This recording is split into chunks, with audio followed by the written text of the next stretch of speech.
Hi, my name is Lynn Adams. I'm about to go into a training in Massachusetts to talk about how parents can be more effective in the team meetings and the IEP process. And I'm going to be talking about the new organization that I have founded called NAPSEA, the National Association for Professional Special Education Advocates, and how we can provide the tools for those parents to be more effective. It's important that as a parent, you be part of this process, and you're an important part of this process. So we're going to go in now and conduct this training and talk to the parents and advocates and specialists that are in there, and I hope that you enjoy it. Thank you. My name is Lynn Adams. I am a special education advocate. First and foremost, I'm a parent, and I have 4 lovely children. A 15-year-old is my child with disability. He has a central auditory processing disorder and attention deficit disorder. So I have been through a lot with him. My background is early childhood education. So as I've evolved over the years, I've been working as a special education advocate for 15 years now. So when I started out, I still call it Mass DOE. So that gives you a little bit of understanding of how long I've been around. Anyway, I've been on both sides of the table. I've been on the side of the table as a parent, I've been on the side of the table as an advocate, and I've been on the side of the table as an educator. So I understand the perspectives of everybody. And I know as a parent how hard it can be. How many here are parents of children with disabilities?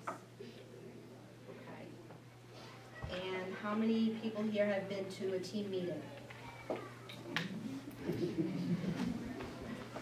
How many here have been to a team meeting that did not go well? On all sides of the table. So hopefully I can give you guys a little bit of insight tonight about how to make them go better. Okay. I have also just originally founded an organization called NAPSEA. It's the National Association for Professional Special Education Advocates. And the whole goal of that organization is to provide the tools and the information that parents need and advocates need and professionals need to make this process go well. The whole goal behind here is to have meaningful educational experiences for children, all children. So, having said all that, why do team meetings not go well? Well, I think part of the issue is that parents do not feel confident going into the team meeting. I mean, you go in and there's a lot of people there and they're all professionals and they all have the education and the experience and all the little letters after their name, and you're just the parent, and you go in there and you think, what do I have to contribute? Well, the law supports your contribution. The law supports your participation. And it should, because at the end of the day, you are the child, you are your child's expert, okay? You've been there. You've been there from the diagnosis to the therapies. So at the end of the day, you guys are your child's expert. And everybody at the table could be experts in a lot of things, but you're the only expert for your child, okay? So the first thing that you need to go into the meeting with is that confidence, and that you have significant information to give and to share, okay? So how does this work?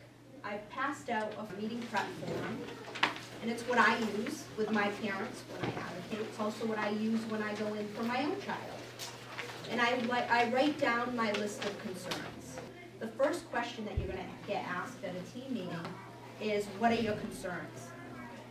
And if you haven't been to a lot of team meetings, or you're not sure what's going on, or you're not prepared, you get that deer in the headlights look, like, what am I supposed to say here? I have lots of concerns, but right now I can't think of any.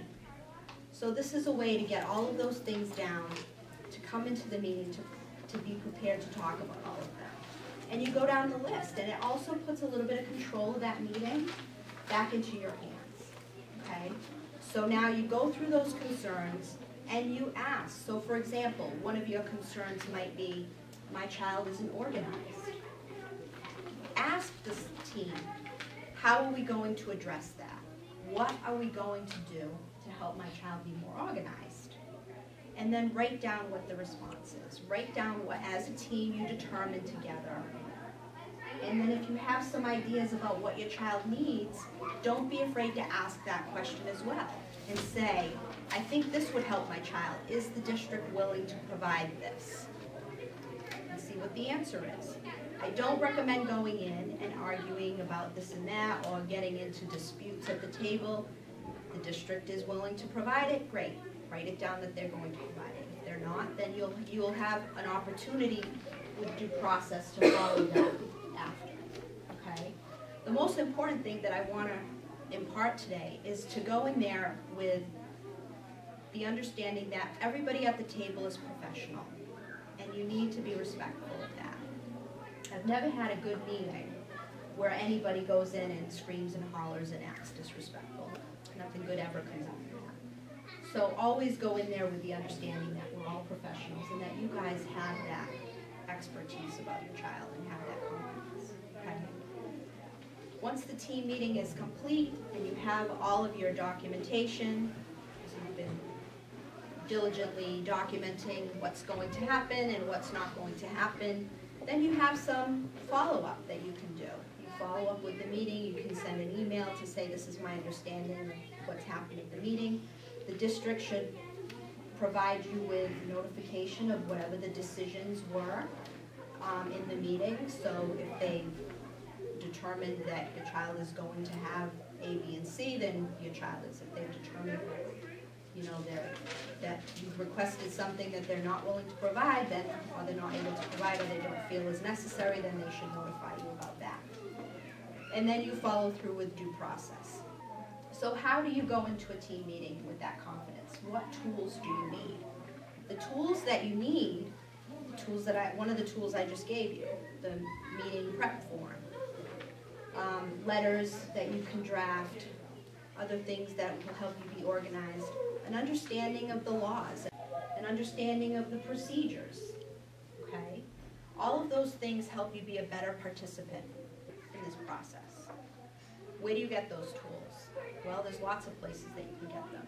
Part of what I've tried to do is create an organization that will provide you with all of that information, a one-stop shop.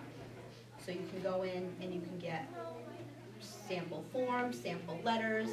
There's resources there. There's a community of parents from all over the country. We're building the database daily as people come in. There's access to a database of advocates that are starting to participate. There's forums, there's blogs, there's newsletters, there's trainings, there's all kinds of stuff in there. And just to understand the process, so you can go from point A to point B, from the time that you think your child may have a problem to what happens at the end. You know, how from initial evaluation, how to get that process started, to implementation of the IEP and progress monitoring and how that works.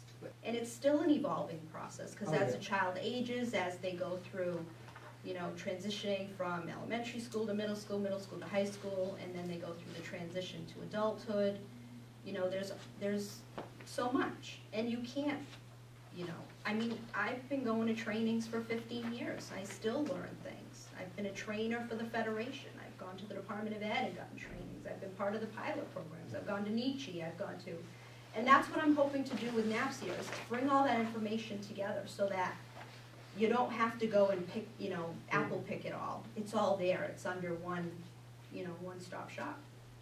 And the only way that we can be effective, the only way that we can make a difference for our children is to have that information. So that's what we need. You know, our kids only have one chance to get an education. That's it. Once it's gone, it's gone. So we have to be effective.